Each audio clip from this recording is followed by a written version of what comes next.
நம்ம பூமி, நம்ம தமிழ், நம்ம சேனல். இந்த வீடியோவை லைக் பண்ணுங்க, ஷேர் பண்ணுங்க, கமெண்ட் பண்ணுங்க. அனைவருக்கும் கோபிநாத்தின் அன்பு வணக்கங்கள் நண்பர்களே.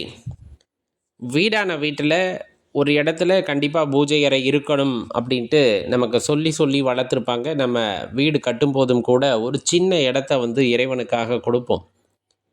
நம்ம கொடுக்கறதில்ல, சொல்லப்போனால் அவர் கொடுத்ததில் ஒரு இடத்த அவருக்குன்னு தனியாக ஒதுக்கி வைக்கிறோம். ஏன்னா எல்லாம் அவர் கொடுக்கறது. சரி, அதனுடைய அவசியம் என்ன அப்படின்னு இருக்கும்போது, அது பொதுவாக சந்தோஷமாக இருக்கிறப்ப நம்ம இறைவனை பெரிதாக நினைக்க மாட்டோம். ஆனால் ரொம்ப கவலை வருது, நம்மளால் இயலவில்லை அப்படிங்கும் போது யார்கிட்டையாச்சும் போய் சொல்லி அடங்கணும். ஆனால் யாருமே நம்பிக்கை இல்லாதவர்களாக இருக்கிறார்கள். வெளியே சொல்லிடுவாங்க அப்படின்னா போய் கதறி அழுகக்கூடிய ஒரு இடம் நமக்காக இருப்பவர் அப்படின்னு சொன்னால் அந்த இறைவன் மட்டுமே. அவரிடம்தான் கதறி அழுவோம். ஒன்று, அந்த வீட்டில் பூஜை அறை இருக்குது அப்படிங்கும்போது அந்த வீடே கோவிலாக மாறும் அப்படின்னா அதில் மாற்று கருத்து இல்லை. அதில் நம்ம செய்கின்ற பூஜைகள் ஆகட்டும், அந்த வாசனை மிகுந்த பொருட்கள் பயன்பாடாகட்டும், சாம்பிராணி ஆகட்டும், பத்தி ஆகட்டும், இந்த மாதிரி பல்வேறு விஷயங்களிலிருந்து வருகின்ற மனம் அப்படிங்கிறது வீடு முழுவதும் பரவுகிறதுனா அந்த மனம் அப்படிங்கிறது பார்த்திங்கன்னா லக்ஷ்மி கடாட்சம் உடையது. வீட்டில் கோவிலை கொண்டாந்து வச்ச மாதிரி ஒரு உணர்வை ஏற்படுத்தும். எவ்வளவு முக்கியம் அப்படிங்கிறது அனைவருக்கும் தெரிஞ்சிருக்கும். தனியாக நம்ம ஒரு ரூமே கட்டி கொடுக்குறவங்களும் இருப்பாங்க. ஒரு சின்னதை அலமாரி வச்சு அதில் சுவாமி படங்களெல்லாம் வச்சு அதை ஆலயங்கள் மாதிரி அலங்கரிக்கிறவர்களும் இருப்பாங்க. ஒரு சின்ன படம் மட்டும் மாட்டியாவது அந்த இடத்துல தீபாராதனையெல்லாம் காட்டுபவர்களும் இருப்பார்கள். இது எந்த அளவுக்கு முக்கியம் அப்படின்னா, இப்போ வீட்டில் நம்ம பூஜை அறையை வைக்கிறோமோ இல்லையோ, நம்ம மனசில் ஒரு இடத்துல இறைவனை நிலைநிறுத்த வேண்டும் அப்படிங்கிறதுடைய தாற்பயத்தை தான் இது நமக்கு எடுத்து சொல்லும்.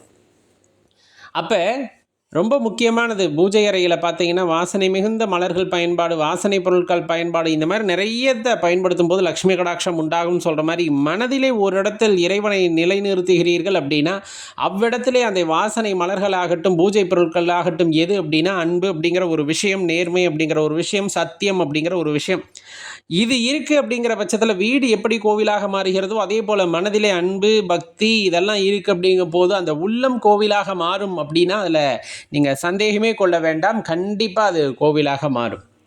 இன்றைய காலகட்டத்தில் நம்ம எல்லாம் தெரிஞ்சுக்க வேண்டிய ஒரு விஷயம், நம்ம தமிழ் பண்பாட்டில் இல்லாத நூல்களே இல்லை, பாரம்பரியத்தில் இல்லாத நூல்களே இல்லை. அவ்வளவு நூல்கள் எழுதி வைத்திருப்பாங்க. அதில் குறிப்பிட்டு இந்த பக்தி மார்க்கம் அப்படிங்கிறது பார்த்திங்கன்னா தமிழுக்கு ஆற்றிய அந்த பணி அப்படிங்கிறது சொல்லில் மாளாதது. அந்த இலக்கியங்கள், பக்தி இலக்கியங்கள் நம்ம தமிழை அப்படியே அழகு குறையாமல் எடுத்து கொண்டு கொடுத்துருக்கோம்.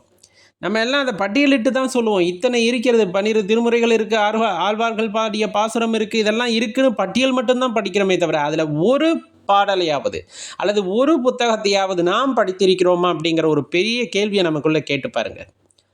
தமிழ் அப்படின்னு சொன்னோம்னாவே அப்படி ஒரு உணர்வு ஏற்படும். அதில் எழுதப்பட்ட அந்த கவிதைகள் ஆகட்டும், பாடல்கள் ஆகட்டும், நம்ம பாசுரங்கள் ஆகட்டும், இந்த மாதிரி பல்வேறு விஷயங்களை நாம் படித்து உணர்ந்தோமா அப்படிங்கிறது ரொம்ப ஒரு தர்ம சங்கடமான விஷயம். ஏன்னா நமக்கு அதனை பற்றின தகவல்களும் கொடுத்ததில்லை, அந்த புத்தகங்களை நாம் படித்ததும் இல்லை. ஆனால் இன்றைக்கி நம்ம நல்ல நிலையில் இருக்கோம் அப்படிங்கிற பட்சத்தில் நம்ம குழந்தைகளுக்கு குறைந்தபட்சம் அதில் ஒரு புத்தகத்தை, 12 திருமுறைகளில் ஒரு புத்தகத்தை, ஆழ்வார்கள் பாடிய பாடல்களில் ஒரு புத்தகத்தை எடுத்து படிக்க சொல்லுங்கள். நாம் சொல்லிக் கொடுப்போம், இல்லைன்னா சொல்லிக் கொடுப்பவர்களிடம் அவர்களை கற்றுக்கொள்ள வைப்போம். ஏன்னா அவ்வளவு இனிமையான ஒரு மொழியை தவிர்த்து நாம் இறைவனை எப்படி அடைய முடியும் அப்படிங்கிற ஒரு பெரிய கேள்வி நம் முன் இன்று நிற்கிறது. அது வணங்குதல், அதை இன்னும் சொல்லப்போனால் வேண்டுதல், கும்பிடுதல், இந்த மாதிரி பல்வேறு விஷயங்கள் இருந்தாலும் அந்த தமிழ் மொழியிலே நம் பாடல்களை பாடும்போது நம் மனது இனிக்கும். அந்த இனிமையின் காரணமாக உள்ளே அன்பு பெருகும். அந்த அன்பின் மூலமாகத்தான் இறைவனை உணர முடியும் அப்படிங்கிறது அந்த பாடல்களை பாடும்போது மட்டும்தான் தெரிய வரும்.